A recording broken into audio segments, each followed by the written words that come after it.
Welcome, welcome, welcome everybody. If you can work out how tall Simon is, you can get yourself 3 picture heights away from him. So some of those people sitting at the back may be too far away to see all the detail that Simon is going to give us tonight.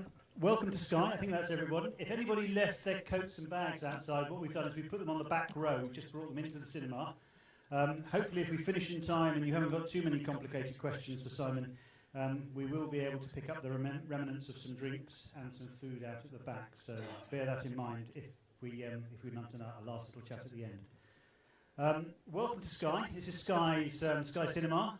You're in Sky Central at the moment, one of the places in the huge campus that seems to be expanding very, very rapidly here at Sky at the moment. And I have to dutifully welcome my colleagues from NBC Universal and Comcast, just in case. That aside, also to welcome the illustrious president of SMPTE. I can't see her because of the lights. Barbara's here. Thank you very much for coming along, Barbara, and hopefully we shall entertain you and educate you in a way that you've never experienced before. Hopefully. Without more ado, the housekeeping rules. There is no food and drink in here, so hopefully everybody's put their drinks outside so we won't get told off. Toilets, if anybody does need them, are at the back exit. If you go through past the bar you probably spotted on the way in and turn left by reception, that's where the restrooms are. There are no planned fire alarms tonight. So if you see me run, thank you, Andrew. Dear, I thought I'd get away with it. Okay. So if you see me run, then follow me, but the exits are on either side, but I'd head towards the back, and the meeting area is up on the main, where you came to where you saw the whale. If you came past the whale, that's where we'd meet if there's a fire, but hopefully, touch wood, there shouldn't be any issues tonight. I think that's it from myself. Simon will go through some of the upcoming events we've got later on in the year and into next year, just to show you the schedule of events we've actually got coming up, so hate for you to miss out, but no, thank you very much for coming and fighting the traffic and also the tubes and trains with all the strikes that have been going on. So hopefully we can entertain you tonight and you've enjoyed some of the entertainment and food we've delivered so far. Running around in circles screaming. Okay, Andy, no, I'm not that bad, am I? What else was I going to say? I can't think. I shan't say any more. Without more ado, Andy Quested is going to give us an overview of the Bill Lovell Memorial Lecture. So I shall hand over to him, and I'll just sit in my seat quietly screaming without anybody being able to see me. Andy, over to you. Thank you, Chris. As everybody here knows, that Chris and I have this wonderful love-hate relationship. He loves me, I hate him. Bill Lovell Lecture. So first of all, we just have to say thanks to CJ, Susie, and all at Sky have made this possible. Yeah, the Bill Lovell Lecture is quite important. This is the 5th one. I lose count now. It was set up because one of our great colleagues, who was an amazing SMPTE member, very quiet, and I always remember sitting at the back of a SMPTE meeting, and he just didn't say anything at all. We were sitting next to him. I knew Bill from when he worked in the Ealing Film Studios, which did the old Doctor Who's, which is why I've got this here. He also worked for Arri, and of course he was a major SMPTE member. But he used to sit at the back, and then suddenly he'd ask a question, and it was one of those questions that everybody sat for about 5 minutes and thought, WTF, he's right. And then you rethink everything you've just done for the last hour. In other words, he was very, very switched on. We were very pleased at the first Memorial Lecture, a year after he died, that his boss from Arri in Munich came over. It's the only one that's been done by someone who is not a UK SMPTE member. Came over and gave us an overview. And effectively, I wouldn't be fair to say that Bill single-handedly saved Arri from oblivion by his expertise, his passion, and his great technical knowledge, but also his understanding of standards. And Milan's here, and I think we worked with him a lot, and would agree that Bill's passion for standards was probably second to his passion for content, in that he's content first, standards second, which is, as I say, as Barbara knows, is me. I will wind people up if their content is wrong, and then I'll say, well, what about standards to fix it? So the Bill Lovell Lecture is a memorial lecture. It happens every year. We like to keep it going. We really value the support. We value the support of new members as well as existing members. I'm very pleased Barbara's here. So it's about your third one, Barbara? Yeah, I think it is, which is really, really good news. And Peter, you've been to every single one, so a lot of people come before, but actually the Bill Lovell Lecture is a celebration of SMPTE membership. It's not about the three pillars. I'm sorry, Barbara, it's not about the three pillars.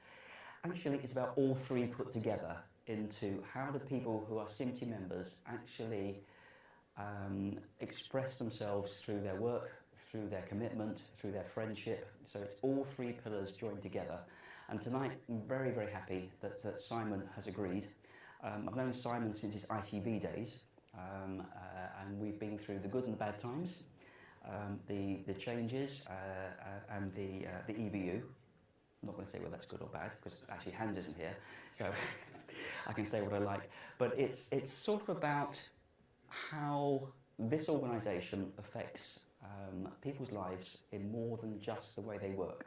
So can I ask for a big round of applause for Simon, who's going to tell us about his life in Bill Lovell Lecture 2018. Thank you.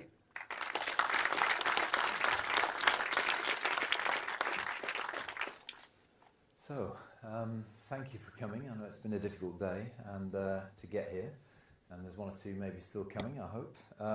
But anyway, thanks for everybody who's here. It's great to be with friends and family as well, so it's a bit of an unusual thing for me to pitch slides to my family, but there you go.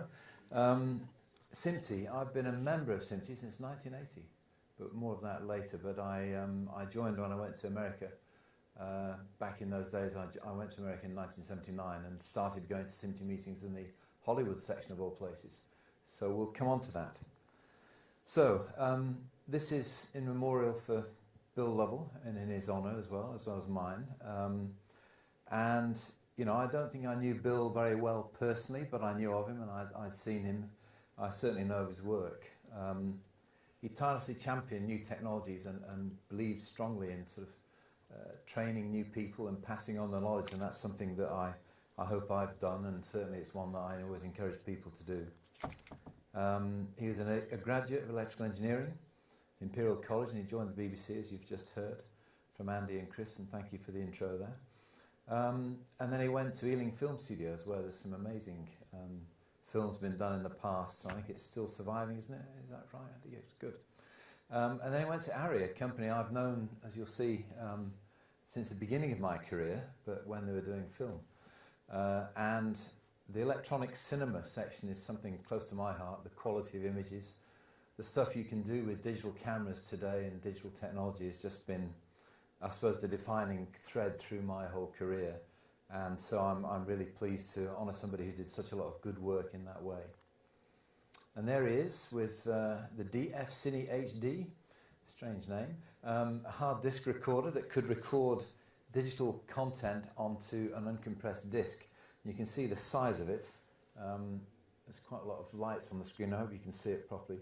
But you can see there's a lot of technology in there at the time. And I thought we'd get started early on the jargon, because there will be jargon, and I'd make no apologies for that. It's difficult to talk about the career without some jargon. So danger contains jargon. So let's step into that. There are plenty of people in this room who will enjoy the jargon and many who don't. So it's a mixture of jargon and reminiscences and pictures and things of that nature.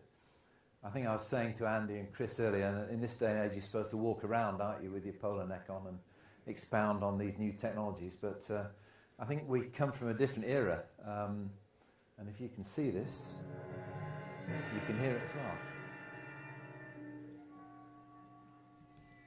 There is nothing wrong with your television set. Do not attempt to adjust the picture. We are controlling transmission. If we wish to make it louder, we will bring up the volume. If we wish to make it softer, we will tune it to a whisper. We will control the horizontal. We will control the vertical. We can roll the image, make it flutter. We can change the focus to a soft blur, or sharpen it to crystal clarity. For the next hour, sit quietly and we will control all that you see and hear. We repeat, There is nothing wrong with your television set. You are about to participate in a great adventure. You are about to experience the awe and mystery which reaches from the inner mind to the outer limits.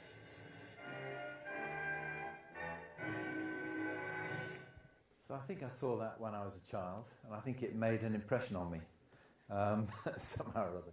Maybe all those waveforms and things led to me sort of building modifications for TV sets to put Lysigue figures on there with sound going into the scan coils. That's something we'll come on to later maybe. So I hope you can see that, but that is, I think, the first circuit that I ever worked on, and it was an EL84, which is a valve. Some may remember valves. Hands up who can remember valves. Oh, look at that, that's fantastic. So a friend of mine, who I actually went to school with, who was a year below me, he got a valve data book for his 11th birthday, so you can see he was slightly more advanced than I was. Later on in his career, he went on to work for Harris Semiconductors in America, and his team reverse engineered an Intel 8080 processor and built it in CMOS using an electron microscope, and then showed it to Intel and said, would you like to license this? And they did. So he was way ahead of his time in that respect, but he taught me in his shed how to wire up valves and how to get things working, and we basically went to an old electronics store in Leeds called M&B Radio, and we used to pick up junk kit of electronics and basically turn it into things. We tried to build a transmission on the kitchen table once, it didn't work. But the stereo worked, and I sold it to a guy I went to college with many years later. So that led to an interest in sound. So, you know, I was kind of tinkering with all this stuff. And a friend of mine at work, I worked in British Telecom then, we're not going to go into the far distant past, but I started in telephones, putting up people's telephones in their houses, wiring up switchboards, climbing telegraph poles, digging holes in the road on Christmas Eve. Very interesting experience using a jackhammer, but a great experience, you know, actually fantastic stuff. And putting up a telegraph pole outside somebody's house with something called the pole erection unit, which is a gigantic truck that we used to have 2 cabs up front, and you had your breakfast, bacon sarnie, on the way out to the job. And they used to have a gas burner in there, and that kept you warm in winter. And we got to somebody's house, and we put up this telegraph pole. We dug a hole in the road, and they had this great big drill. They pulled down, and it was drilling down like that, and suddenly, you wear rubber gloves, a giant spark went up the whole thing. And then this woman came out with a thing on her head, and a carry bag, and a tube, like a Dalek almost, and she said, you've just cut the power off, and actually the whole street went off. So we realised that it wasn't as easy as it looked. But in the spare time, we used to work with Firebird, a band in Wakefield. And the bassist used to go and get dry ice from the butchers, put it in the back of the van with all the gear, and we'd go to clubs and pubs in the north, and we used to put these gigs on. And I used to do the mixing and all that stuff, because I was really into sound at the time. I remember once at some pub in Rochdale, when the dry ice machine went on during a solo, he used to go out and drop this lump of dry ice in a boiler at the back, and it spilled over the stage, came over my head. I couldn't see anything. I popped up and I saw some people dancing in the smog. But we used to build wah-wah pedals and fuzz boxes and a sound box, Peter Frampton style. And that's this one here. You may remember that. So, that was great fun, but my box didn't look as smooth as that. It was a great big cardboard box with a foot switch on it, and it had a big piece of plastic tubing like you use for your car to get petrol out of the tank, and you stick that with a loudspeaker and an amplifier, and away you go. So you can build one tonight when you get home. So, I used to love reading electronics magazines, Electronics Today International in particular, and funnily enough, the 555 timer was what got me my job at Yorkshire TV, I think. But we'll come on to that. They had a series on colour TV. So I dutifully read it. What was it saying? 1975. So I started reading it. I started applying for jobs because telephony wasn't really doing it for me. So I wanted to get into radio or TV or sound studios. All the jobs were in London. I didn't want to come to London then. I wanted to stay in Leeds. That was the centre of the universe. So I did. But basically, I didn't get anywhere until 1976 when I had the interview. And you can see I had a strange thing under my nose there, but anyway. So this Tash had to go. But during the interview, I impressed them with my electronic skills because I brought my burglar alarm circuit with me and showed it to them. And I showed them all the mistakes in the original colour television articles from the magazine that I'd read. And the guy doing the interview is a fellow called Peter Pierce. I don't know if anyone remembers him. Does anyone remember him? So he built a box called the Peter Pierce box, which was used for editing in PAL, which is a very complex piece of machinery which analysed the waveforms so that you didn't get jumps when you made edits and colour shifts. So he knew a lot about PAL, unfortunately, which wasn't very useful when I went for my interview. So the tweaker came into my life after that because I joined Yorkshire TV, and this thing was probably in my pocket for the next 10 or 15 years, maybe longer. It's hard to remember now. But that's what I came into at Yorkshire Television. I came into an electronic maintenance workshop. The first job they gave me was to fix a special studio black and white monitor which had a big metal base on it, and there was nothing in it. When you took the back off, there was no electronics there. First you had to work to take the steel plate off the bottom, and inside there was one resistor that always used to burn out and drop out of the circuit and cause smoke to come out of the thing. And they knew that most people couldn't fix it, and it took me a day, but I finally fixed it. So they said, oh, you'll do all right. So the ME 2001 camera was that big beast, top left, and this was the side off it. That was the viewfinder, which was a terrible piece of electronics. It used to slide into the top of it, and it used to burn out, and so quite often in the middle of the news we'd go in and take that out and put a great big black and white monitor on top of the camera body, which was big enough. It was this big, and you could stand that up and point it round the studio. Famous events like the calendar news when I think Richard Whiteley had a ferret stuck to his finger when he was interviewing somebody and it hang off the end of his finger. Great events. Actually, somebody once died in the news, which was pretty sad, but it was in part one. And it was an interview panel thing, and the person just went like this, and they cut to him, and he's like, oh, okay, must be asleep. So they finished the interview with the other people. Half time, commercial break, everyone realised he'd passed away. So unfortunately, that had to be dealt with, and these things happen in live TV. So, outside broadcasts, I think PJ's there, he'll know this, and many others of you will as well.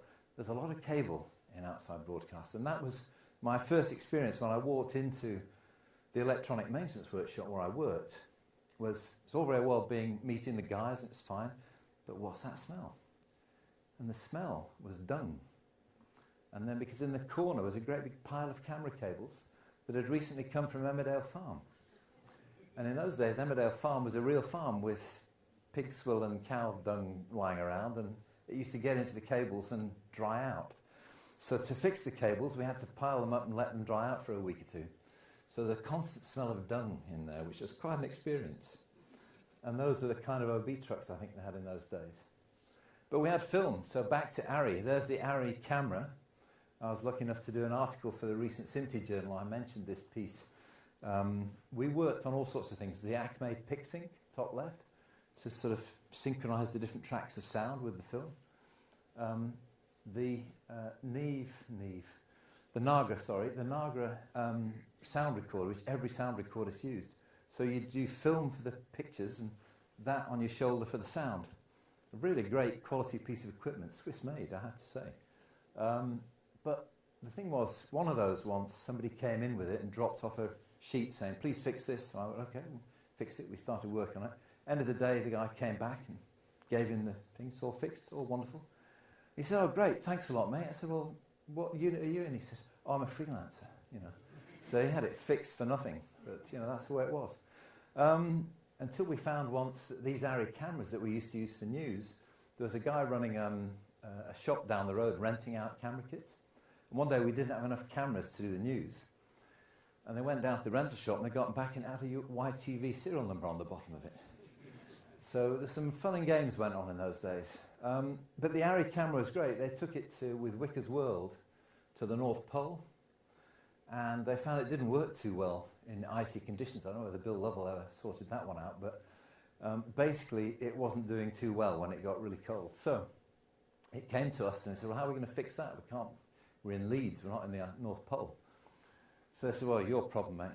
You know, please fix it by Monday, you know.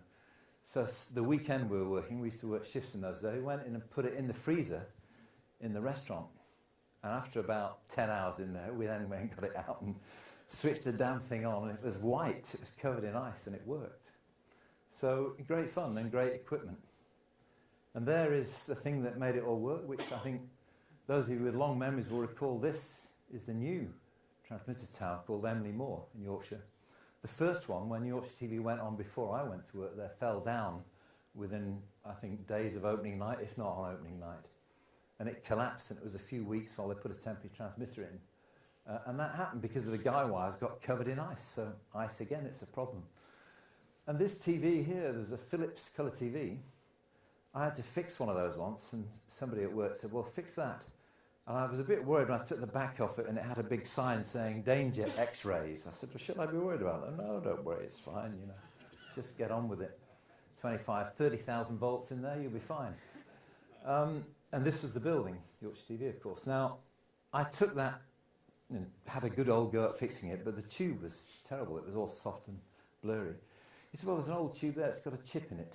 It's out of a Barco Grade 1 monitor. So take that and put that in it. So I put this Barco Grade 1 monitor in it, made it work, lined it all up, but it wouldn't fit in the case. So it used to stick out, and it had rough edges around it. Denise wasn't with me at the time, so she won't quite remember that far back, but that was my colour TV, my first colour TV. Prior to that, I rented a black and white one from a mate of mine who used to do a rental business on the side. Can you imagine renting TVs in this day and age? But that's what we used to do. And working at Yorkshire TV, the guys were great. They were brilliant electronic engineers. I used to define problems with Dick Taylor, who I worked with, as how many cigarette butts were lined up by his desk, because if it was a complex problem, there would be ash that long, which would grow and then drop off, then another one and then another one. If it was a 3 or 4 cigarette problem, then everybody had to try and help because it was really difficult. Really clever guys. I mean, one day we got interference on the Belmont transmitter, which is in Lincolnshire. It's about as far away from Leeds as you can get in the region. And we used to see this patterning appearing on the picture, and people were complaining in the region about it. And we don't know what it is, you know. So anyway, he got a spectrum analyzer, put it on the scan coils of the TV, and worked out that it was actually decoded what the waveform was. It was a taxi car, 346, you know. And when that appeared, it put patterning all over the picture, and that gave us great difficulties. But clever guys like that could solve those problems. So I used to have an interest in sound, as you know, and we went on a microprocessor course while we were there to learn about the MC6800. And that was used in a Byte magazine, which I had a compendium volume of Byte magazine. And they had a kludge harp in it. So the kludge harp was there. It was basically a kind of microprocessor with a set-reset flip-flop on the back end of it, which basically went straight to a speaker. So it's 5 volts, no volts, 5 volts, no volts. And it played Mozart. But unfortunately, it played Mozart, then it went, and then it started playing Mozart again. We thought, what's going on? And then we realized that programming, you know, it was just going through the memory bank. And when it got past the program with the music bit in it, it just carried on with garbage. Then it started at the beginning, and so we had to send it back to the beginning. And that fixed it, and everybody walked in to see Mozart playing in the electronic maintenance suite. Great fun. But, you know, many stories about Yorkshire TV. I mean, studios, you know, Andy and people like that will know exactly what it was like. You know, you'd be working in electronic maintenance, and it'd be 6 o'clock, you're having a sandwich, maybe watching the news, waiting for something to happen. And the talkback went, and it's the senior manager, the guy in charge of the whole business. He said, you need to come up to Studio 4. I said, well, what's wrong? He said, the whole orchestra's had to walk out. They've all gone to the bar. It's costing us a fortune. The actors have down tools. You need to come and fix it. I said, what's wrong? He said, the audio's gone wrong in the mixing desk. And I knew that we'd worked on it all night once to fix it, that if you tap the back of it, there's these little relays that used to go and make horrible noises. And the chief engineer at the time had no idea about this, but he was up there with loads of other people scratching their circuit diagrams out, and I went, no, just take the back off, and screwdriver, bang, bang, bang, bang, right, change that, fixed it. The union weren't very happy with me when they came back, because they'd expected to have an all-nighter on that one, but they didn't get it. And a great place to work. I mean, you would find a guy going down the corridor with a bat hanging off a wardrobe trolley. And he said, what's that? He said, oh, it's just going in the studio, you know, it's this bat hanging there. Or the guy who presented World of Sport, Dickie Davis, came with this and said, excuse me, I don't know where the studio is. Could you show me the way, you know? Like that big. I'm walking him down the corridor. Here it is. He was kind of silver-suited and silver-haired, and yeah, I just have a vision of silver, basically, when I think of him. But anyway, I was in the ACTT Union. Can't remember what it stands for now. But that little white book that we used to live our lives by, and basically, if you didn't get a 10-hour break from the night before to the next day, you'd finish on 3 times your money at 1 in the morning. If you started at 7 in the morning, you'd start at 3 times your money and stay on it all day. Which you, no matter how many matchsticks you had in your eyes, you made sure you did it, you know. It was almost a badge of honour to have achieved it. And, you know, it did cause problems. Unions were a bit greedy, I think, but there were benefits too for people.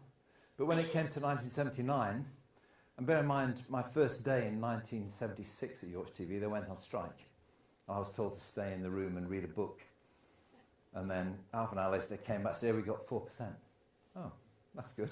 And then, so I think it was 4% for microelectronics. That was for things you could hardly see with your own eyes, that, you know, soldering iron had to be smaller, so that needed more money. But we had a total blackout for about 11 weeks in 79. And my wife Denise and I were already friends at that time, and she'd gone to California, and I'd been learning about telecines. And I thought, well, I could get a job out there. And she said, no, you couldn't. I'll see you later, sort of thing. So she was out there, and I said, well, I'm sure I could. Anyway, I was away on holiday with my mates, and so in 79 I did 1 day on the picket line. I think we even had a brazier, you know, with colts and things. It was great. I thought, and I'm not doing this, I'm going to go. So I sold my car, rented the house, put my stuff in storage in the loft, put a padlock on the loft, and off I went. So I landed in Los Angeles and started with, I thought, Sunset Sound. Because when I'd been on holiday, I'd been for an interview with Sunset Sound. And that was the kind of stuff they were doing then. So that was Toto. And Sunset Sound was on Sunset Boulevard, as you'd imagine. It was a great place to work because they did the Doors albums there, they did the Rolling Stones, Exile on Main Street, lots of super albums. Prince did his first couple of albums around there. Really impressive place to work. But when I got back to England to pack my stuff and go back out there after the holiday, the phone rang. Somebody from Ranks and Tell saying, hey, we hear you've been looking for work out there. Would you like to work for us? I said, yeah, all right. So go and see our man in Beverly Hills at his house. There's a freelance guy that worked for them. I saw him on the weekend, and the day earlier I'd been out with the Sunset Sound guy looking at apartments. And he said, well, why don't you join us on Monday? I said, oh, I feel terrible. I've taken this job. He said, what's more money, company car? I said, okay. So I didn't take much persuading, but I told the guys at Sunset Sound, and they were very friendly and invited me to their Christmas party and thought I should take the job.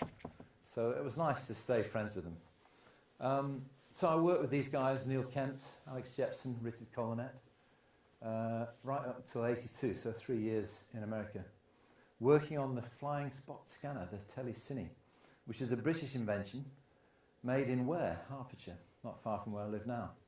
And that piece of kit sold for $250,000.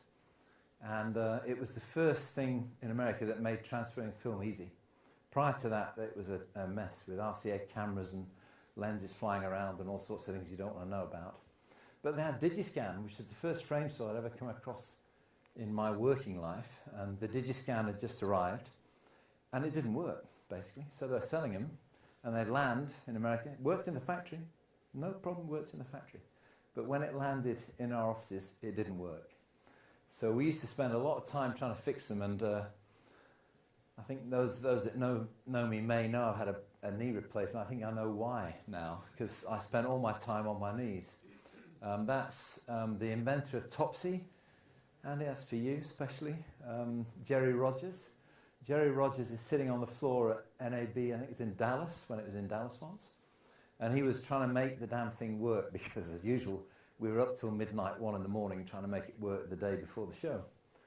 Partly because it got stuck on the road from to Texas in the desert and spent a night in a van in the desert with the driver frightened to leave it because he'd been told how much it was worth. I don't think anybody would have wanted to steal it. Although when they did send them to Nigeria, the wooden box that it used to go in was so well made but they used to go astray. And once a telecine shipped to Nigeria never made it. So somebody was dispatched out there to have a look for it. And they drove around the airport and they found the box. And the box had people living in it. And the telecine was just parked in the rain and the humidity, getting rust on it. Because it was much easier to live in the box because it was so nice. Padded, beautiful piece of equipment.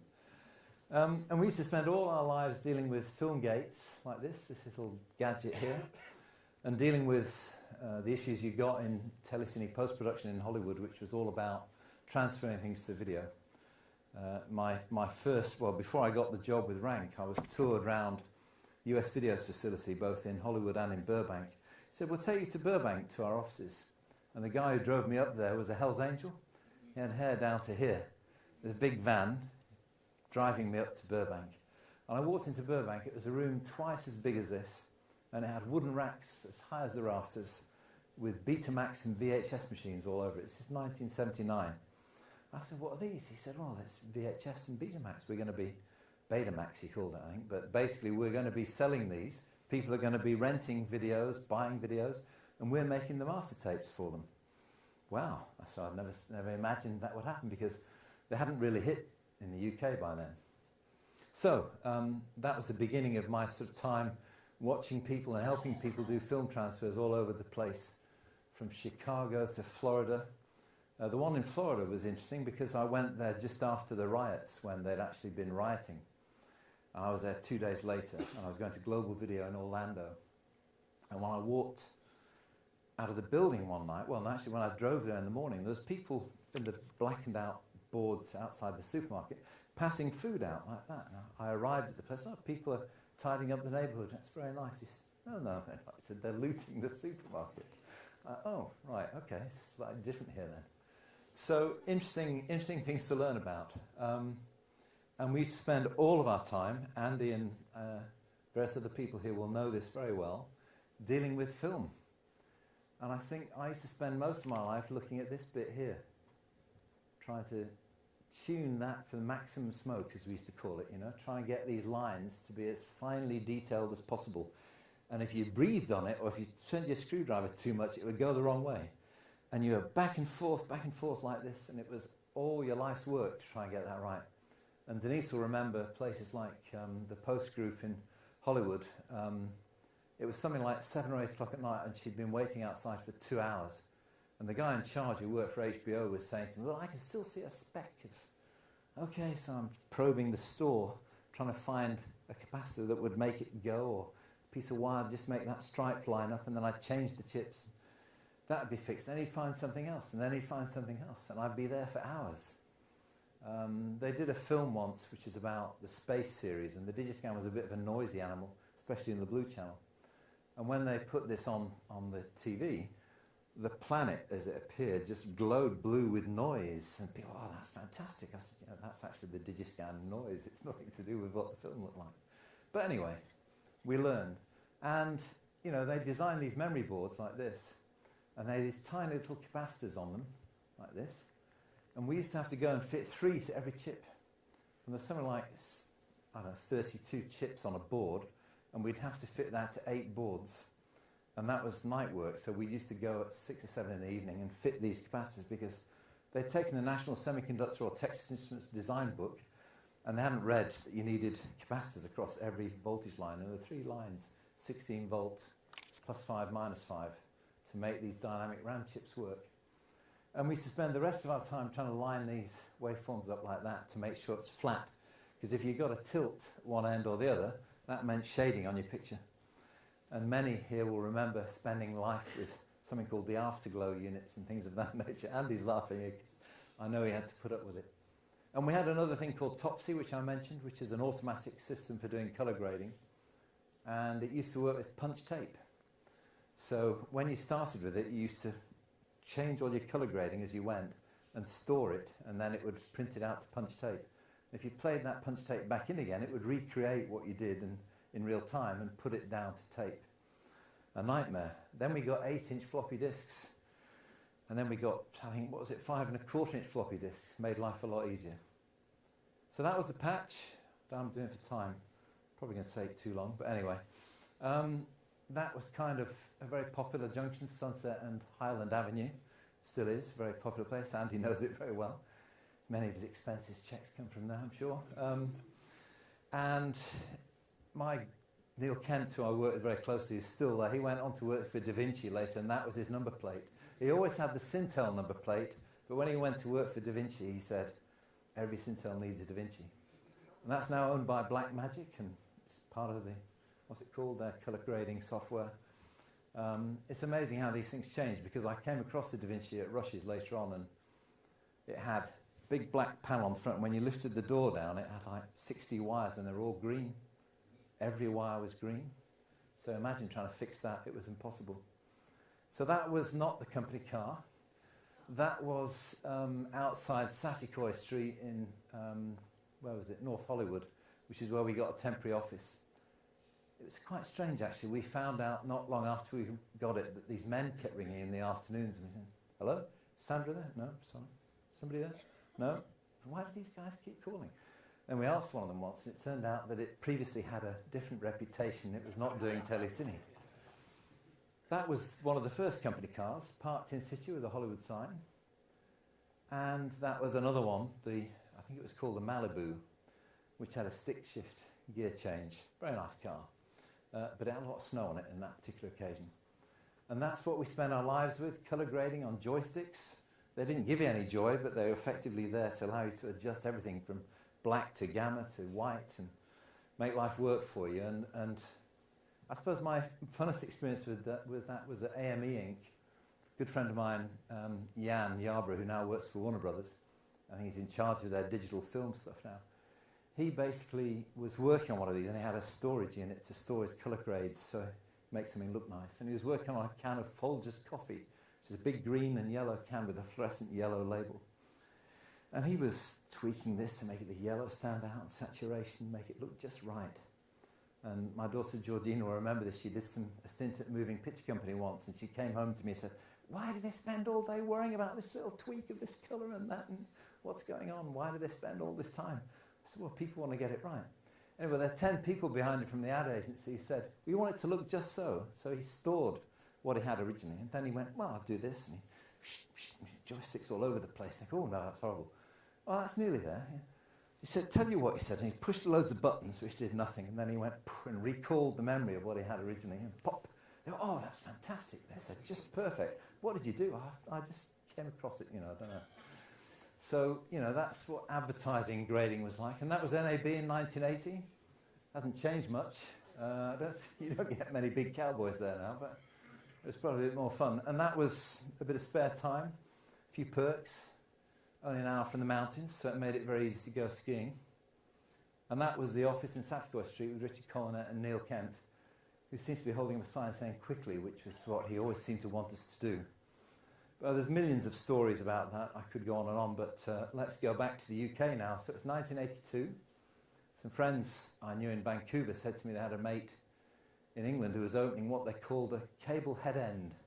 What do you mean? He said, Channel 4, not cable.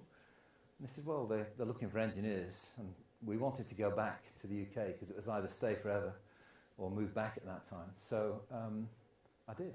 So I went to Channel 4. And that opened in November. I started in July.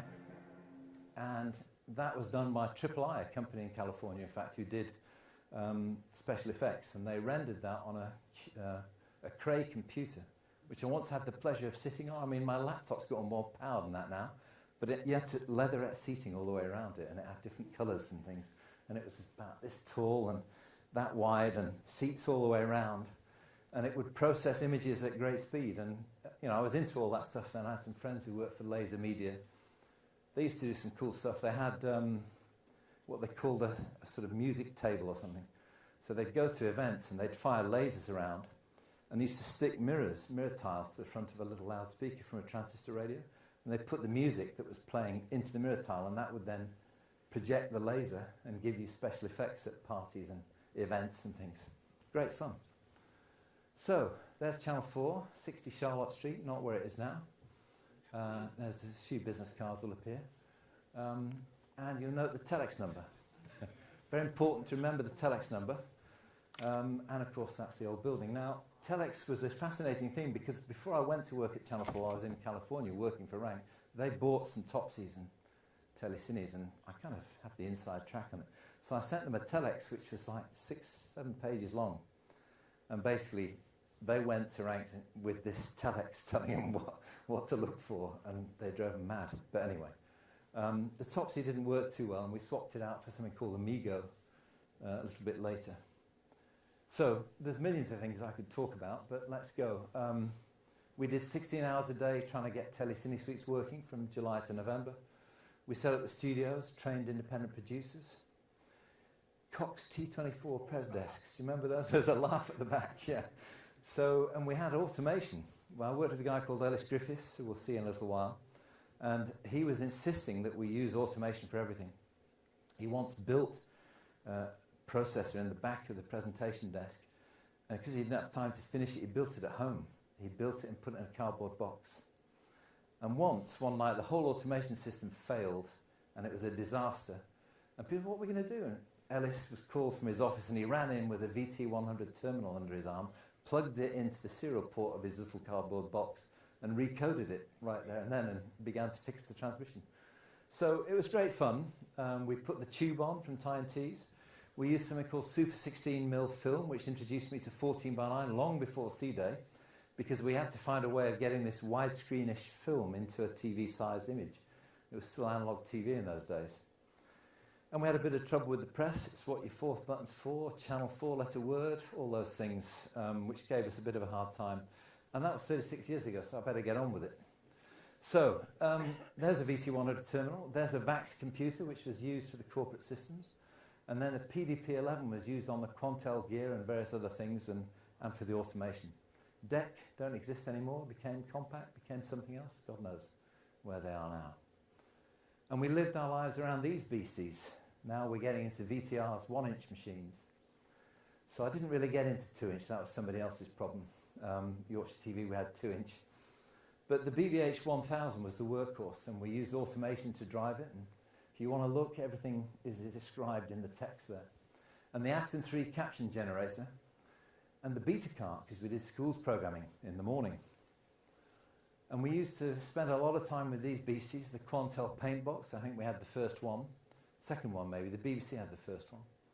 1982. We had the Still Store with 735 megabytes of storage. And I've got a memory stick in my pocket, 16 gigabytes, maybe more, you know, it's incredible. And we could store a few hundred pictures on that, and that's what we used to use for the pictures on air. And the DP 5000 was used for special effects and tweaking the picture. But don't use wood effect Formica on your graphics tablet. Because we employed a guy called Dean Stockton, who you'll see a picture of in a minute, from the BBC. He worked on Breakfast Time, and he was a whiz at the paint box. At that time, we didn't really know what to do with it. It was sitting in the lab, and we had a cartoonist come in once, and he couldn't work out that there was nothing in front of him. It was on the screen. He spent all morning trying, well, I can't see. I've spent my life drawing down here. I can't look up there. And it was just a mental block. Nowadays, people take these things like more easily. But we sent a runner out to buy some new Formica because we'd put pits in it because this guy was so quick, and this needed about 10 pounds of pressure on the pen to get an airbrush out of it. So we sent out the runner to buy some new Formica, and he came back with wood effect. Looked very nice. He said, very nice. So we put it in, and then the graphics guy started drawing the pen across the surface like that. A wiggly line appeared. I said, what the hell are you doing, you know? Anyway, so we quickly got rid of that and bought some grey Formica. I think they had the 30th anniversary a few years ago. There's a few of the reprobates that we worked with. That's Ellis Griffiths there. There's me in the back. And various other people, some looking a bit worse for wear now, I think, even me. And then meeting Jeremy Isaacs with Adam Hume there at the 30th. And he was the guy who had the vision for the whole thing at Channel 4, which is still a unique example of television. And Brookside was a show we did, a soap. There's Dean, good friend of mine, and he was our graphic artist. He worked with me and Andy and others at Carlton later on. A really clever guy. Here's the guy who came from the BBC. He was so good at Paintbox, we used to record what he did on 1-inch and slow-mo through it. What did he do? What button did he push there? Oh, I see. Because we couldn't see it. It was like, in real time, it was just too fast. So there I am with a ferret, not the one off your finger, but one that could grab your finger if you weren't quick enough. And we had a cinema. We used to put on cinema shows to the public because that was the Scala Cinema on Charlotte Street originally. And part of the license for the building was we had to have a cinema in it. So one night, we had the cinema, we'd built it, it kind of worked, but nobody knew what to do with it. And these people turned up in reception. Who are these people? They're from the Scala Street Residents Association. So, they're here for a film show, they've been promised a film show. What? So a quick call to the powers that be. Oh yes, oh we forgot to tell you, Can you put on the film? So we got a film out of the library and loaded it on the projectors, and these people wheeled in and the lights went down and away it went. But Ellis, being Ellis, insisted we automate it. Dead easy to automate this, mate. Just get in there, matey, he said. He once fell through a hole in the floor in that cinema because he walked in the dark and somebody left the floor tile out and he went down about 6 feet.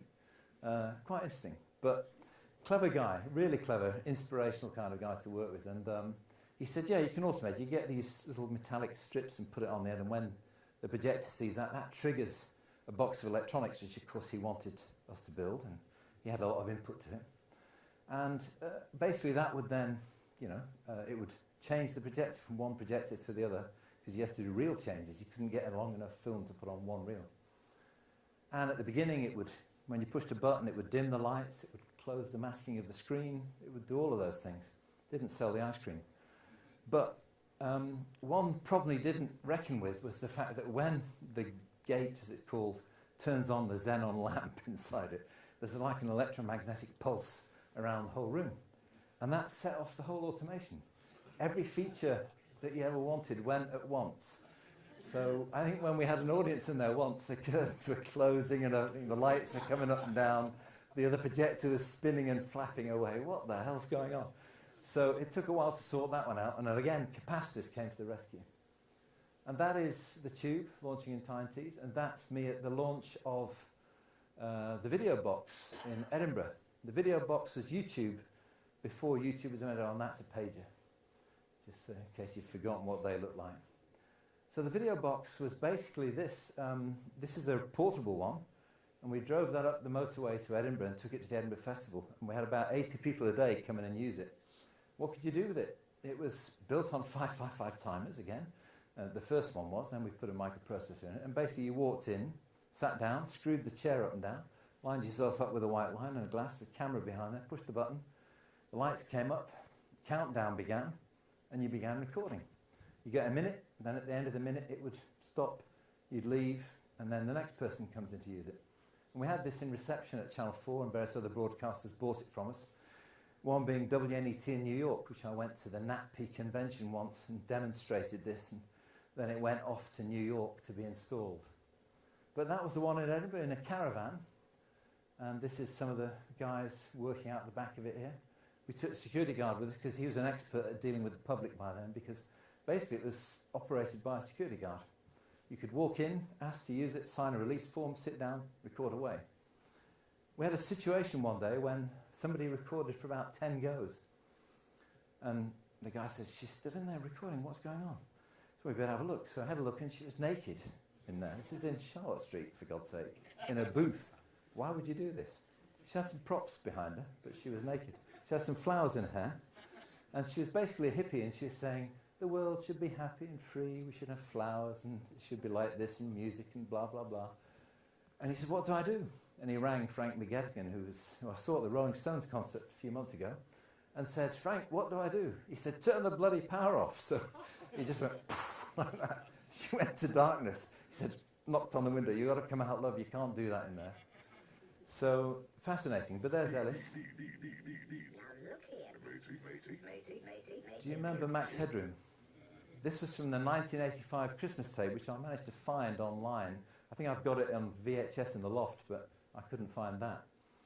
And this was the Christmas tape VT clock. Do you remember Christmas tapes? Who remembers Christmas tapes? Anybody? Good. So Channel 4, in a long tradition of ITV and BBC Christmas tapes, in fact, some of the BBC ones are world famous. White Powder Christmas for one. That brought an end to the whole business when that came out, because basically it was sold in a video shop in Newbury and people started buying it and renting it, and that stopped us making them. But there are outtakes. Nowadays there's a lot of programs made like that, but there was always a VT Clock Award, and I won it twice. With this one, the quality's rubbish, but that's the internet for you. The music's by Steve Mann, the editor's brother, who had a Yamaha keyboard, and if you listen, it's Christmas jingles with all the ITV idents as it goes round.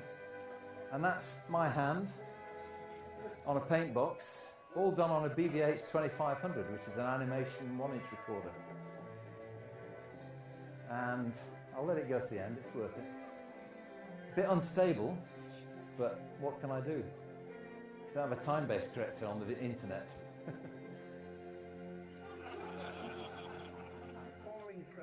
A J-cloth. Which some of you may find distasteful. We quite like the Max Headroom theme that year. The whole thing is actually available on the internet. So, it gets to 1988. I tell Ellis Griffiths I'm leaving and going to work for 625, a post house. I wanted to get into special effects and music videos and all that. That was my future. And he said to me, well, actually, mate, I'm leaving too. What are you going to do? I'm forming BSB, British Satellite Broadcasting, it was called. And said, do you want to come there? I said, no, I don't think so. I'll let you get on with that. And more of that later. So I went to the Virgin Group and worked for 625 at first, and then I went to work for Rushes. Good fun, great fun. What do? We work with Ampex VPR3s, which are faster and better. We work with GVG editing systems. We quickly dumped the Ampex Ace editor after the engineer from California told us at Brighton IBC, let's blue sky the idea, he said. So my colleague Andrew Christie, you'll see a picture of in a minute, said, I'm not blue skying anything, and he walked out and he said, screw this, we're going to buy Grass Valley. So we did. I like working with people like that that can make decisions on the fly. The Grass Valley 300 Vision Mixer, that was a great piece of kit. You'll see a picture in a minute. What we could do with that is you could say to the Californian Grass Valley people, hey, this isn't working. When we push MixFX 3 and do this chroma key and do that, it all falls apart. So I tell you what, I've got some software for that. So how am I going to get software? This is, we're talking 88, 89. I got software by fax. They used to fax code to me. He's laughing here, you've done this. And I used to take that and I used to type it into a ROM burner, and basically code that in, make a new chip, put it in the mixer, voila, problem fixed. Until the next night when I sent him another problem. But that was the way it was. We had Abacus, Git, we had A64s, A60s. The first D1 machine, when it arrived in our facility, someone found when you fast forwarded, the picture went all digital and blur. We'd never seen anything like it. A pop producer was with us and said, I'm going to use that. And he immediately put it in his pop video and used it as an effect. So for the whole day, we were fast forwarding the damn thing. An Alpha Image, MC Patel, came along with 16 by 12 routing switches, which led us to do digital routing. Why was digital so important? It meant that we could go through life and not get multi-generational image problems. That's the Grass Valley 300, and there's some of the other kit. The Ado, the Mirage, which was so power hungry that in summer we used to have to turn the air conditioning off so we could run it, because there was a whole rack of equipment. And this was what a Mirage looked like in those days. Got to get on with it. We've only made it to the 90s nearly.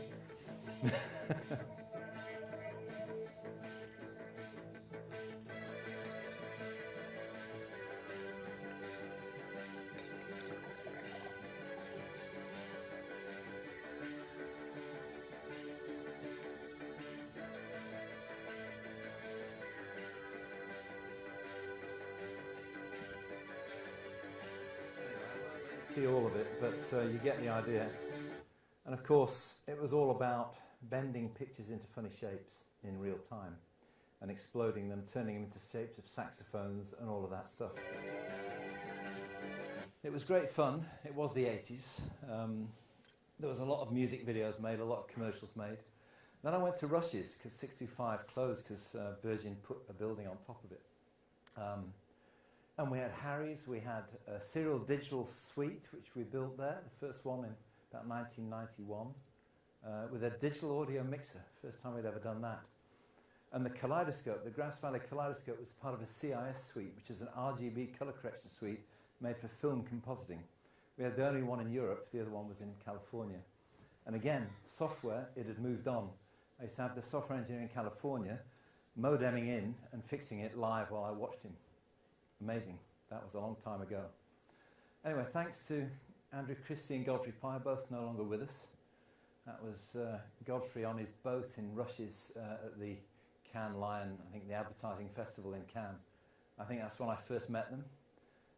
Great characters, both of them. Shame they're gone, but you don't see people like that in business anymore. So, then we get to where are we now? 91, Carlton Television. We're starting to come into the memories of some of you here that we work with. There was a hell of a lot went on in that year.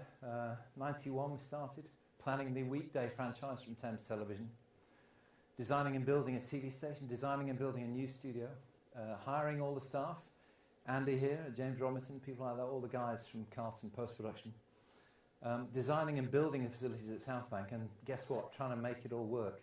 The day before we went on the air, the Superman movie snapped in half. He's laughing. It was a D2 tape. What do you do with a D2 tape and a cassette? And this is on air tomorrow, right? And we're making a promo for it and it snapped in half. So we had to separate it and build two cassettes, one with a bidding in bit and one with the end bit, and try and sort of edit them together over a scene change. I think a bit of Superman went missing, but nobody noticed. So on the air, I won't play all of this, but this is, if you remember that far back, 93.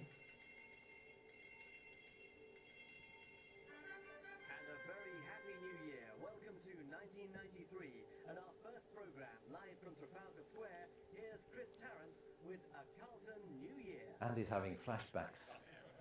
Because that night, we changed all the ROMs again in the teletext system. Because somebody forgot that actually Oracle Teletext also went off air that night, and we had to put something new on air, so we had to change all the graphics in that. This was about 6 or 7 o'clock, and then we went to the pub, and I think we were at a party at Carlton in St Martin's Lane when it went on the air. But we also built London News Network, which is where Denise ended up working. And London News Network had a show called London Tonight. There it is. You might see some fresher faced people on here than you're used to seeing them. First serial digital infrastructure. Many people said it couldn't be done at the time. We had meetings with London Weekend Television, said it can't do it, doesn't work. But we knew it did. Sir George Russell, chairman of the ITC, does the honours. And there's Michael Green and all the rest of them.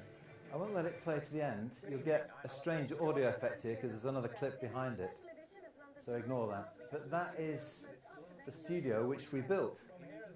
And the glass windows looked out onto St Paul's. It was a beautiful studio.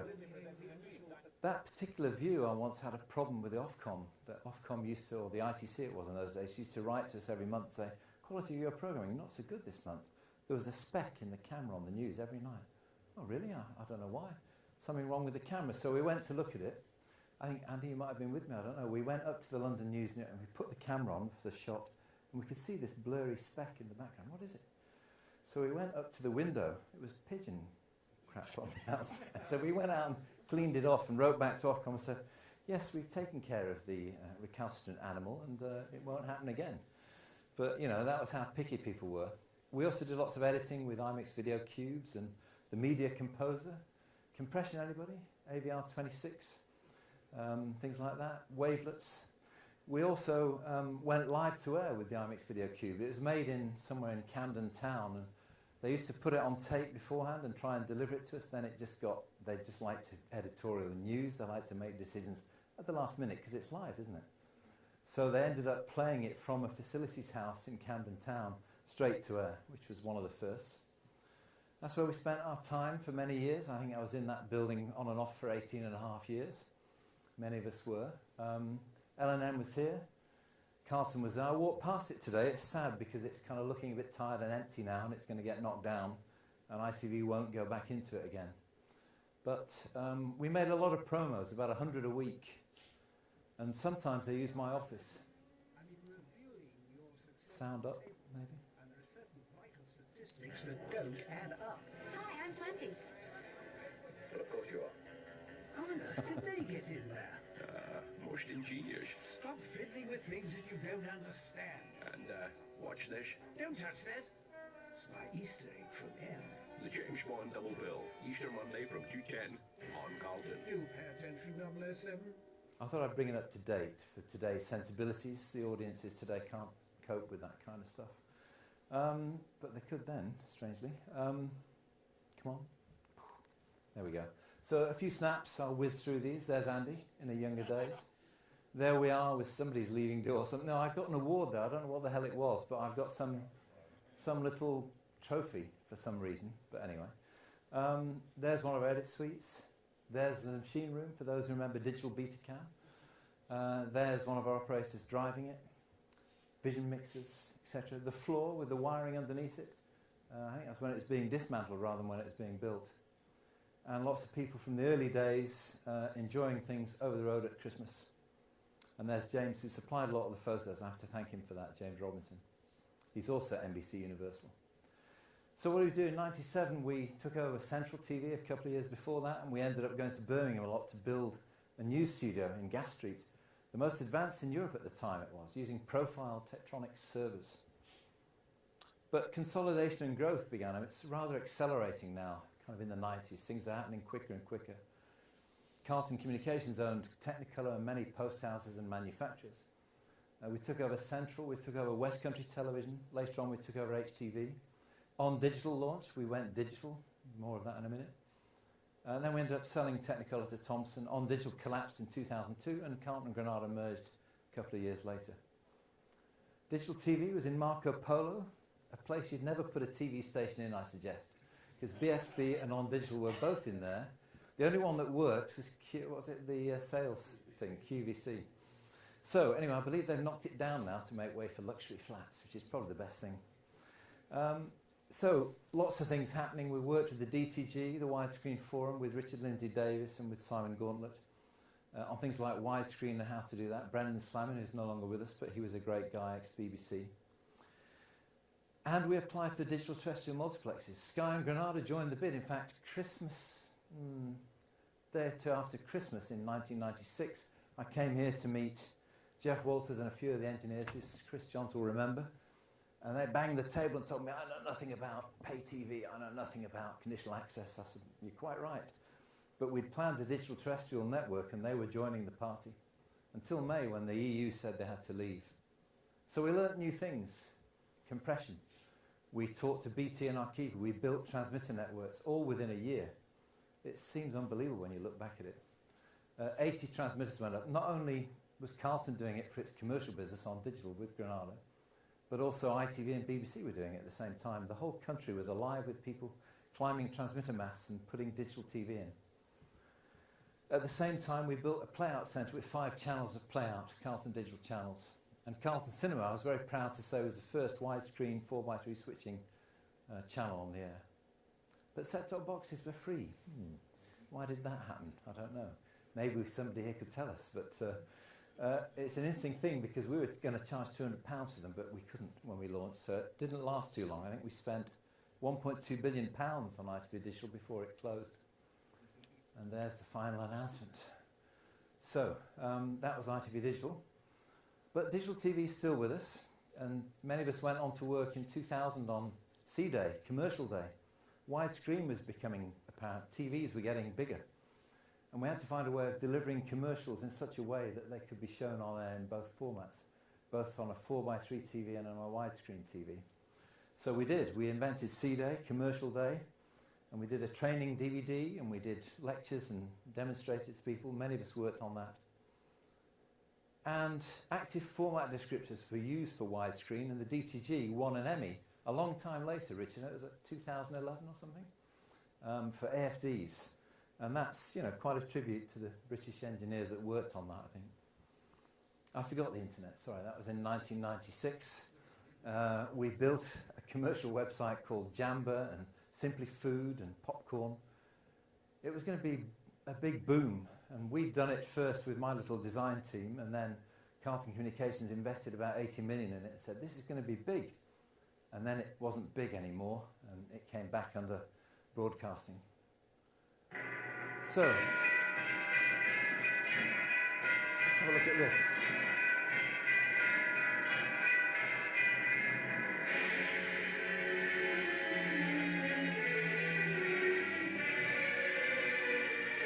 is that in there, you ask? Well, the ITV archive had some great content in it. Is Morris Parsworthy there? He's on his way. Good. So was the Apple Watch? 1936, maybe. And then this. I don't know what that was. It's some kind of film strip passing by and a flat screen down here. And this guy standing waiting to be projected to the world. You see the flat screen coming down? Just let him start and then I'll cut him.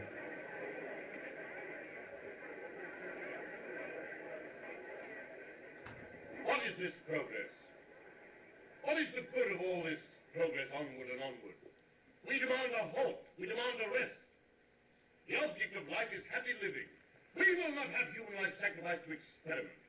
Progress is not living. It should only be the preparation for living. They staged the old Greek tragedy again. And the father offered up his daughter to his evil gods. And that voice is sounding to the whole world. No. So there's his iPad. I mean, you know, nothing new going on here at all. So we set up an emerging technology team in ITV because have we merged yet? I can't remember. We did this in 1999, the Bayern Munich Man United final. We did the Virage shot change detection. We basically detected all the goals, corners, fouls and everything else and made it available on the BT ADSL trial at 2 megabits per second all the way out there in Martlesham. And we did things like WAP. What a pain is what we called it at the time. 9600 baud telephony. My son Elliot, I don't know if he's here yet, but he once crushed another phone. I don't know how many phones he's had, but I lent him that to go to school with. He hated me because he had this sliding phone with a green display. I said, well, it works, it makes phone calls and sends texts, what's wrong with you? And we did Wi-Fi. In 2004, we went down to the South Bank Starbucks and we transmitted from a camera all the way back to the facilities and digitally transferred it. Now, you can do that on your phone without falling out of bed now, but it was very difficult at the time. So we merged with Carlton and Granada Merging to create ITV PLC. And we got involved in this trial with the BBC colleagues and Channel 4 and others. We did a whole play-out of high definition during the 2006 World Cup, which was a really great exercise, fantastic collaboration between lots of people. And that was to convince the Ofcom here that basically we needed the capacity to transmit digitally on terrestrial. And then back on, not on Earth, sorry, in space, we launched widescreen and high definition content on FreeSat, which is another joint venture with the BBC. We spent a lot of time in the 2000s working with the BBC. But things are accelerating. You know, we create a consumer division. We acquire Friends Reunited. The same week, News International acquired MySpace. Not such good ideas, either of them. But social networking was going to be in, wasn't it? And we began work on ITV Broadband, ITV Player.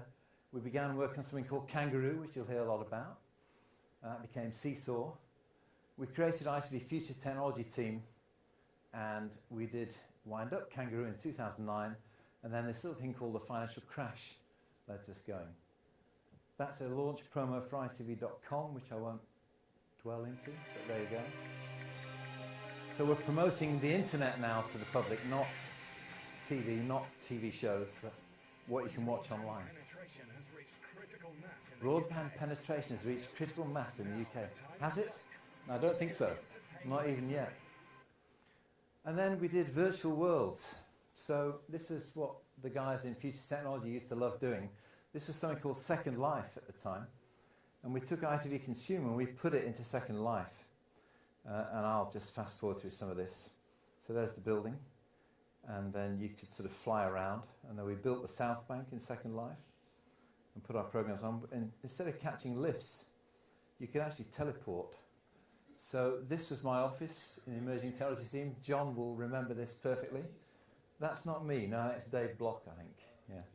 He did send me a version from MIT, where he is at the moment, with a dulcet Irish soundtrack, but I didn't use it. And then, more fun, I think, when we got back to the South Bank again, that was our building at Gray's Inn Road, not only could you teleport between buildings, you could actually, he doesn't do it there, you could teleport up the building. So you could fly up the building, and because it was an imaginary world, you could put a swimming pool on top of your offices. It was fantastic. Great fun.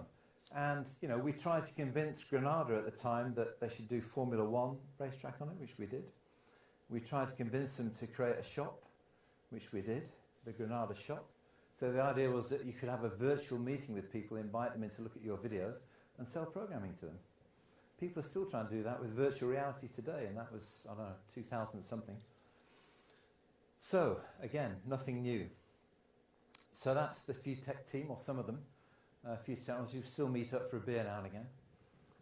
And then we were axed. Financial crisis led eventually to the closure of that department and 1,500 other people, which is a great shame. So goodbye to ITV, and in 6 minutes, can we do the Freeview? Yeah, we can do Freeview. So we did Freeview in 2010, and then we looked at 3D, and then we thought, maybe not. No, we don't think that's going to work, but we did try the glasses on it, it looked very good. Then I went to Heathrow for a couple of years. There's my badge. There's me with Bally. And the Heathrow pod was a fascinating piece of kit. It was wireless Wi-Fi transmitted to it from the track. And basically it was an old Ford car body built in Bristol by a company that we owned. And basically what it did, it navigated from the executive car park to Terminal 5, plugged itself into a charging bay, and you got out and you could transport yourself without a human operator. Now, wouldn't that be useful if Tesla had that? Never mind. And we used to do innovation. I was trying to get to the point that the whole thing about things to come was looking forward and looking at innovation, working with people that were like-minded. And we were looking at simplifying processes, at making things real time, about analysing the world around the airport to see what was coming. You know, is the traffic build up? Is there problems? Is the luggage system failed? And all of that helps you get a real-time analysis in your control room. And the great thing about airports is there's more cameras, there's more screens, and the viewers all turn up at the office. 75 million of them in a year. So, there we're doing some innovation. There I am the day after the Olympics on duty in Terminal 1, not Terminal 3, with the light on my head. It's a light bulb moment, you know. And there's a typical screen, and there's some hardware, and there's me playing with an iris scanning system, which we did actually get working. And that's some of the team climbing the Millennium Dome as a team building exercise. So next stop, Geneva. It's 2013 now. We're nearly up to date. I'm not quite doing John Ives timing, but nearly 4 minutes, probably 10 minutes over. Things to do in Geneva. Well, I mean, Andy and many people here know, and Simon Gauntlet does as well, there is just a hell of a lot going on, and a hell of a lot happened. And I really, if I took a picture or showed everything that happened, it's just been impossible. IP studio standards, high dynamic range, ultra high definition. When I got there, they showed me an equation which was that, immersive television equals ultra high definition resolution, high dynamic range pictures, enhanced wide color gamut, and also next generation audio, enhanced audio. All those things together equal immersive TV, not just 4K TVs, not just high dynamic range. And everybody in the industry has been working very hard on that and on the IP studio stuff, as well as other things like 5G, metadata, big data. I mean, these things come and go. Last year, big data. This year, it's AI. This year, it's blockchain. Tomorrow, it's God knows what, etc. So these technologies keep coming along, but we spend a lot of time on some important work like cybersecurity and things of that nature. And I still work with them on the World Broadcasting Union, trying to take the work they do and others do around the world and unify it. If it's useful, use it. Single sign-on and Peach. We've got Michael Ritchie here from EBU Flow, which is a multi-CDN solution which broadcasters can use. And if you know how CDNs work, but Akamai and the likes take your streams and put them all over the world in data centers and then deliver it over the internet. It's not as efficient as broadcasting, but you don't see it. It costs a lot, it uses a lot of energy. And multi-CDN lets you use multiple CDN operators, not just one. And we made it easy to integrate. So it's a great piece of work, and it's one that lots of broadcasters can benefit from. EU funding, going to the EU, doing spectrum things. If you look back at the last one, the spectrum line bullet 4, EU high-level group spending a year going to meetings, discussing spectrum and why the mobile operators want to have it all away from the broadcasters, and we'd like to keep it because we think people still like TV, and they do. Lots of meetings with flags. Wherever you went, there were flags. This is KBS in Korea. The DVB anniversary, David Wood, who's a long-standing friend, who worked at the EBU for many years and was consulting with us when I joined there. Andy and Hans at IBC, probably arguing about something or other, QC I think probably. And David Wood trying out Google Glass. I mean, who'd have thought it, you know? He was a big 3D guy, but he still feels that 3D didn't happen. Beautiful views, as Geneva with an ice cream. Chebra, place that we liked. Visiting CNN. There's Rick and somebody having a drink at CNN. There I am in Russia. Again in Russia with Harold Helgren from NRK, and that's the Channel 1 studios, and the whole building's got a test card on it. There are 10 studios in that building. That's their newsroom, and they do, I think they've got 11 time zones in the span of Russia, and they do multiple languages from the east to the west. So they do something like 26 bulletins in that studio a day, and the whole newsroom's working live with the gallery right in front of them. There's a lot of transmitters. I couldn't find them anymore, but I found that one in Moscow. And I always took a picture by the Eurovision feed so that I could see that I was actually doing my bit. Tirana in Albania with Darko, talking to the broadcasters there about why haven't they gone digital. Partly because 2 of the broadcasters that were on air didn't have a license to transmit, but had been doing so for 10 years. And there were 70 channels on the air in Tirana, analogue channels. It was only a few years ago. Ukraine. This is a brilliant piece of kit. This is a CCAM studio with a PAL conversion converted to digital. They couldn't afford to upgrade the studio, so they kept adding on bits to make it modernised. There's the diagram. I don't know what it says. And there's a Soviet-era jack plug in Ukraine. They couldn't get spares for that anymore. I've never seen that anywhere else in the world. There's a 2-inch machine, but a Russian 2-inch machine. The heads are 120 grand a piece, and they can't afford to get them, so their archive is sitting there underutilised. There's another transmitter mask. Just out of view is a big circle of sandbags. I said, what's that for? I said, well, that's if there's an attack, you know, so we stand behind the sandbags. So that's the time that I allotted for myself. Nearly there. A 3-channel cable radio from an apartment block. Every Soviet apartment block had a 3-channel radio delivered over cable. And I don't know whether it worked the other way around as a microphone, but you never know. Maybe it did. There's the weekly commute. Beautiful. An inspiring view, which I think Andy probably sees more than I do now, going to the ITU. There's a portable transmitter, Russian style, in Moscow that they could take out to the desert. Quite why it was camouflaged, I couldn't work out. But it had a pump-up mast on it, and you could put a TV transmitter on and cover like hundreds of kilometres with this truck. Different technology at their trade shows. There's Spider-Man. There's one in the foyer. This is in Tokyo, though. And there's the Vienna Song Contest, a great set. I mean, if I had more time, I'd tell you, but they had a 3-dimensional camera rig which flew cameras in all directions. The stage was lit from underneath, so when people walked around on it, the stage lit up. Absolutely amazing set staging. And there's the digital living room, and we called it the DLR. I used to find great amusement in calling it the DLR. It's where we did experiments with consumer electronic stuff and brought the EBU a little bit up to date while I was there, I hope. And there's some of the team with a moose head, because one of our ladies was Canadian, so we had a moose head on the booth at IBC, as you would. There I am with an OB truck from the 50s in RTP in Portugal. Unfortunately, the team building exercises meant masking somebody's head into a particular star from the Eurovision Song Contest. I have no idea who Dimla Bilan is, but he was my selected candidate. So that poster was all over the building with all the other executives. It was not much fun. There I am at NBC Korea with a friend from Czech television playing with their news desk. There we are in Warner Brothers, coming home now. Gangnam Style, of course. That's always very important to get these messages in when you go somewhere. Meeting Netflix at NAB with a particular labelled President's Building right behind it, which I always thought was quite amusing. And then on TV in Krakow, in Poland, after we did the technical assembly with Egon Verharen, a good friend from the Netherlands from NPO. Team building exercise French style means driving deux chevaux around the mountains, actually on the course used by the Tour de France. I don't recommend it. Bram Tullemans, who Michael will know very well, had driven one in his youth, and you had to pull the gear stick out from the dashboard like that. And as we were going around a tight bend up a steep hill, it started going backwards. I said, oh, this is not for me. And the seats were bouncing like that. The windows had flaps on. It was dreadful. But the French loved it. They used to honk their horns when you went past. And we went in convoy.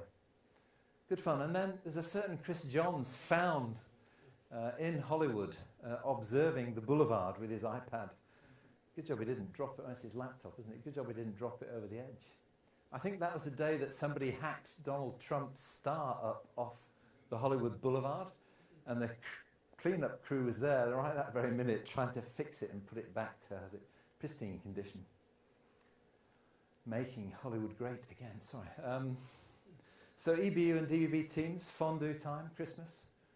Peter McCavick, Hans Hoffman, Peter Siebert and all the people from DVB and EBU who I worked with for many years. Great people to work with, fantastic, inspirational team of people to work with and a great organisation.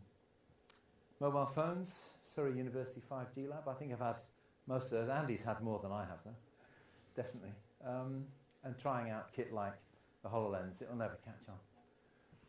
Visiting Google, visiting Netflix, visiting Montenegro and talking at a conference. There was a lot of that going on.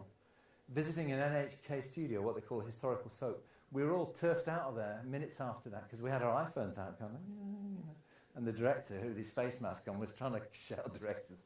We had no idea that he'd shouted roll camera. It was something in Japanese. Visiting Iceland, great team up in the Nordic technical community. And getting my SMPTE honour, the fellowship that year, which was a great honour. I really appreciate that because having started in 1980 and coming through to now, it's been a long way. Flags again. This is at the ITU, so for you, Andy. That's your new chairman. He's now been re-elected, I believe. There's with Ingrid, and of course lots of meetings with flags. That was with various other broadcast unions. In Kuala Lumpur with the ABU. On the tube in Tokyo with some of the technical committee. We couldn't quite figure out the face mask. We didn't quite get there with it. And then the Tower of Babel. Conferences, visits to the EU, interviews on TV in Poland, interviews on the web about 5G conferences. I always seem to be pointing that way. I don't know what that is. I should have flipped it around with a Mirage. But anyway, great experience, absolutely amazing. I couldn't fit it all in really and do it justice at all. But it's all a balancing act, as you can see, and we're back where we started. And it's great fun. And coming soon. So, coming soon. Do you want to do this, Andy, or should I do it? No, I think first of all, thank you, Simon. Thank you so much for that very short career. I mean, I've only got two comments. We'll take some questions. I've only got two comments. One, I know why the teleportation from South Bank was there, because I've waited for those lifts. And actually, you can age waiting for those lifts. Yeah. And the second one is the television centre now has a swimming pool on the roof. It does. So, yeah, of course. You're now Soho House. Which, for Soho House. You get free membership. I can do the advertising. Soho House membership is, of course, available to everybody here. Do you get a discount? No. You don't. Should we have some questions? We've got time for a few questions. So anybody has a question. I'm great to say I have a mic monkey. So any questions, first of all, for Simon, other than how long did it take up to get up to the top of the South Bank Tower? Oh, probably half a day. Yeah, but you had a lot of interesting conversations on the way. Yeah, I met lots of people on the way as well. You do. You hear conversations you shouldn't hear sometimes. So any questions? Must be one eyes hand. Oh no. Yes, this is one that's probably not allowed. Inside knowledge so, here. From Comcast. Simon, having the pleasure of working with you for 12 years and all the media experience that we've seen that you've done tonight, the glaring point to me was the Heathrow experience and the time you were at Heathrow. How different was it? It was a big shock. I mean, I walked in. I was actually working for Philip Langsdale, who used to be the CIO of the BBC. So he knew of me, and he said, well, come to the IE, meet me, have a coffee. I've got this project to do which is called Winter Resilience, which is about 2010 when the snow landed and Heathrow closed for 3 days. The government said you have to sort this, buy snow ploughs, buy icing machines, all that. He had to go and do that, and he wanted me to step in for 6 months and cover and run his team. So I said, well, big job, but okay, if you tell me all about it. And then when I went for the second interview, they said, no, we want you to be CTO and merge 2 departments together. So I met enterprise architects and information architects who spoke, I know gobbledygook, and I know TLAs coming out of my ears from my business, but I had new TLAs. Some of them were the same, but meant different things. And it was a very interesting experience. Big, 75,000 people working there, but you've got everybody working there. It's just a vast engine, and it has to work every day efficiently, every minute there's a plane landing or taking off. I suppose the big experience was winter when we went in the snow and people were stuck on planes, and then they started coming off the planes and coming into the terminal, and the cameras see them building up. And one of the things I learned was that in a room full of people or a crowd, if you can see heads and shoulders, it's okay. If you can just start to see heads, it's getting a bit bad. If you only just see faces, then it's a serious situation, because people are like this. So, you know, people were dispatched with, you know, water and things to help people out. It's a very difficult situation. You have to react instantly and bring people on site immediately when things happen. It's an incredibly complex organisation. I really learnt a lot about big IT as well. That's the main difference. So, any other questions? As he says, trying to get out of the light of the projector. No. Well, look, in that case, good. Simon, thank you so much. Thank you. Another round of applause for Simon, and welcome to the next 20 years of your life. Yeah, well, we'll do something else now. So I have to do the housekeeping, but actually I want to hand over to Simon to gauntlet this time afterwards. But the housekeeping, Peter Blightsell and others are in the room, and I get murdered if I don't do this. So other events going on. I'm not going to read them all out, but some of them have locations, some of them still have locations to come. But I think that you all know the website, so make sure you keep looking at the website to see where these are. I try to get as many as possible. We all try to get as many as possible. But I'd like to hand over to Simon to say a few words. So, Simon. Yes, so thank you very much, Andy. Thank you particularly, Simon, for a fantastic evening talking us through the great history where you've travelled time and travelled the world and given us a great insight into your life and your career. So, and personally, thank you, because you've been very supportive of me during my career as well. So thank you very much for that. So yes, as Andy said, we've got a great selection of events coming up. Keep an eye on the websites and keep an eye on the newsletters that I'll be sending out to you members. Anybody here who's not a member, please sign up. Please go and see Barbara if you need convincing further. But please join. Absolutely, SMPTE.org/join. Thank you, Peter. So please do, because SMPTE is all about events like this, evenings like this, getting together, sharing knowledge, sharing experience, and building up friendships and making connections. So please continue to do that, to support us. So thank you very much. Thank you again to CJ and to Sky and to Susie and Dan for helping us put this event on. Fantastic venue, fantastic food and drink. Thank you very much, Sky, for that. And thank you all for coming. Thank you. And just to finalise, we've got 30 minutes, so there's some more drinks outside if anybody would like a top-up for those who aren't driving, for those who are driving. I'm sorry. But have a very great rest of the evening, and come back and see us sometime soon. Cheers. Thank you. Bye-bye.